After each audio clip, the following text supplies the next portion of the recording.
কুমার, বেহুলা, আমার কলসিখানা ফিরিয়ে দাও না। ঠিক আছে বেহুলা, তুমি অনেক কান্না করছো, তাই তোমার জন্য ওই তো কর্ণকার বাড়ি হতে অতি যত্ন করে একটি কলসি ঘরে নিয়ে আসবো। তুমি এখানে কিছুক্ষণ সময় অপেক্ষা করো না বেহুলা। ঠিক আছে কুমার। ঠিক আছে বেহুলা।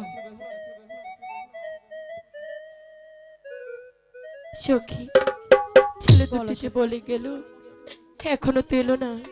চল না, আমরা বরং একটু গিয়ে দেখি। ঠিক আছে সখী, তাই চলো। শোনো কন্যা, বলো। সামান্য এক মাটির কলসি নিয়ে গেছিলাম বলে তুমি অনেক আমাকে গালি দিয়েছো, এমনকি অনেক কান্না করেছো, তাই অতি যত্ন করে ওই তো কর্ণকার বাড়ি হতে একটি কলসি ঘরে নিয়ে আসছি। দেখো তো কেমন হয়েছে। ওগো কুমার, বলো কন্যা। এই কলসিখানা যে আমি কিছুতেই নিতে পারবো না। কেন কন্যা?